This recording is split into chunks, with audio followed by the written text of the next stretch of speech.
Here with Jimie Litwalk at the Tattoo Jam in Doncaster. How are you getting on, Jimmy? I'm doing great. How about yourself? Good, good. Not too bad. Not too bad. How do you find a Tattoo Jam and the UK conventions in general as opposed to the American ones? I've noticed that the number of people that are here is far bigger than what's going on in the States right now. I think I don't know if because the United States has so many of them that I think it's less and less. It's become diluted, maybe. Yeah, it's pretty. I think not that the nostalgia or anything is like that's kind of wearing off. I just think it's just become like so repetitive that where it used to be like, you know, we'd had maybe three really great shows, you know, 15, 20 years ago, and everybody would turn out to them. Now it's like, well, if I don't see you this weekend, I'll see you next weekend in this different state. It's almost, there's so many. Yeah. And I know there's quite a few over here, but the amount of artists that, you know, that an average, you know,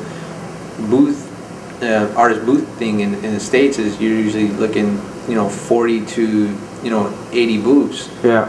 Here in the UK, it's like you're noticing between 100 to almost 200, you know, booths and stuff like that. I mean, we have quite a large, you know, larger conventions in the States, but you know, here in the UK, even a smaller one is still, you know, almost just surpasses, you know, a normal one for us. Yeah, yeah.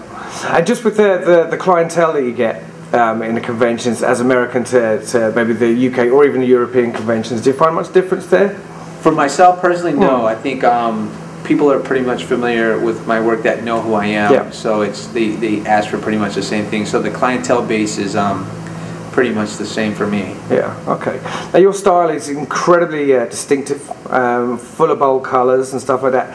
Where did those influences come from to create what you create at this point?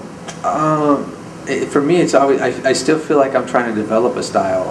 I do have a certain way that I tattoo, you know, and color everything. You know, I've always wanted to be like you know, more of an animator, illustrator type cartoonist when I was younger. So yeah. I think that kind of reflects into my style of tattooing.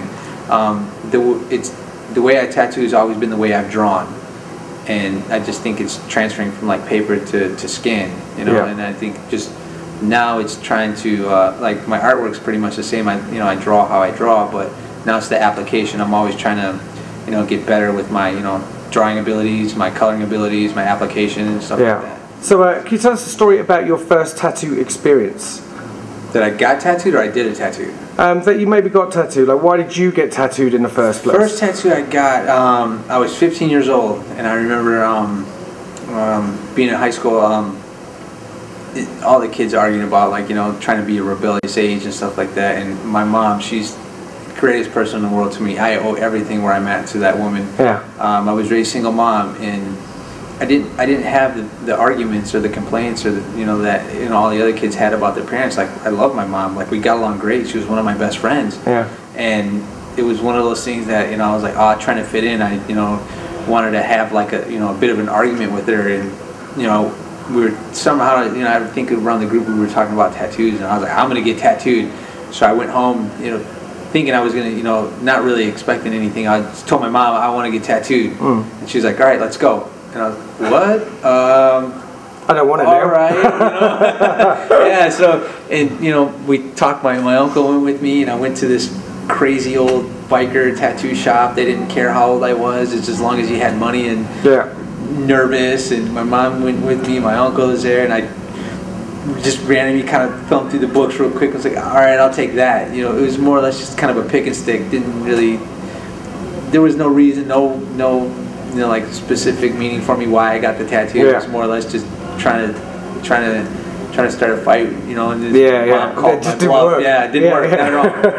But I thought I was the coolest kid that had, you know, half my sleeve was rolled up when I went, just to kind of poke out a little bit, you know. I was 15 years old, you know. And your mom would have said, oh, I love it. You would have gone, how do I get this off? yeah. No, it's I thought it was really cool. You know, my first experience. But and do you still have that tattoo visible? God, no. It's covered up. It's covered up. Okay. Yeah, it's actually covered twice. Covered twice. Yeah. Okay. It wasn't even until like a few years later that I even got into tattooing. It wasn't, didn't really what started me into tattooing. It was all through high school I used to airbrush, and a place I worked at, airbrushing was next to a tattoo parlor. Yeah. So right after getting into high school, I got my first tattoo, and then I started airbrushing, at a place, and next door I thought, oh, I got a tattoo, and try to go in and relate, and just so over the years just kind of hanging out at the shop, and when I turned 18, graduated from high school, like airbrushing wasn't the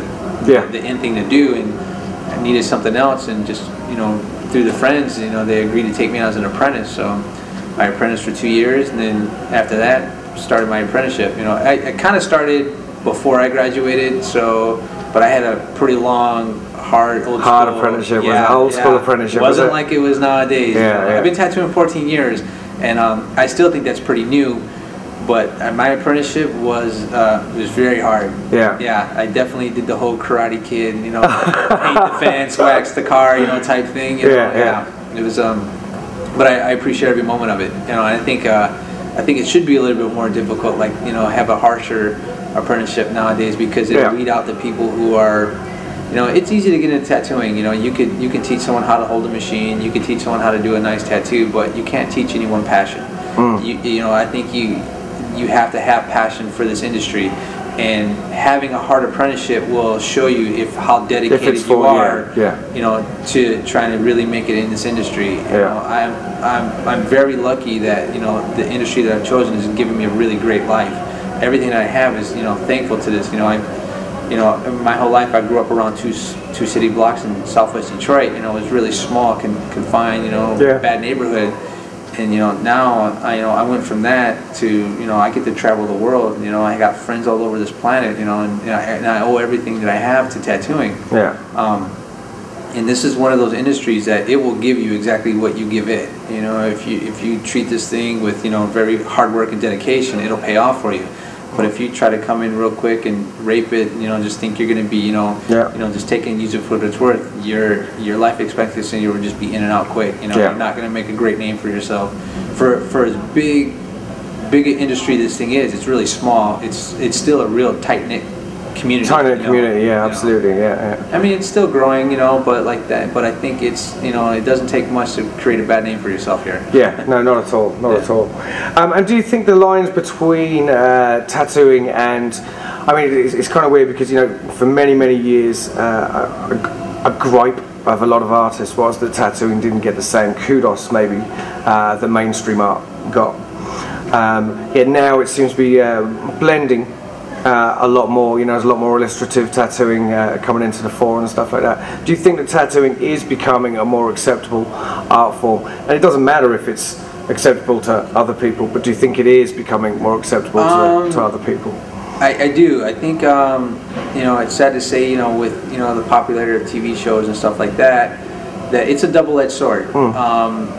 It's it's hard to show people, like when you see a TV show, like they're trying to show you only one side to the world of tattooing, and there's always like they want to create the drama, create a story, and it's not always like that, But I like the fact that it has opened up the doors to someone who might be closed-minded to understand, like it's not a bad crowd. It's everyday people. We're still tattooing the same judges, lawyers, soccer moms that we've always have. Now it's just the majority of the vast people are seeing it going, oh, it's not for just such bad people. It's everyone's getting tattooed, and they're starting to accept it as more of an art form as opposed to something that it should be for more of like somebody like a gang member or some what have you, whatever reason that they thought it would be for a bad crowd was getting tattooed. So I'm happy that people are more publicly accepting it. But then on the opposite hand of it, it's people are thinking that it's it's so easy, it's such a boom of it that people aren't getting into it for the right reasons. People are thinking that it's a fashionable, small movement. I mean, tattooing's been around since language. It's for me, it's before language new. In some cases. Yeah. It was a form of language, but people think, oh, it's such a new thing, it'll be in and out and be done and wear it off. People are getting into it, with the thought process of, oh, well, if I don't like it, I'll just get it lasered. It's like, I go buy the shirt. Don't try. I'd rather you not step into this world. I'd rather, let it still be kind of sacred, but let everyone still enjoy it. I don't think there's really anyone who's really tapped into, you know, what is this culture is really about. You know, it's real personable, but it's just as open as self-expression too. Yeah. Okay, that's great. Okay, well, listen, thank you very much for your time. Oh, thank you. Greatly appreciate it. And sure, enjoy the rest of the convention.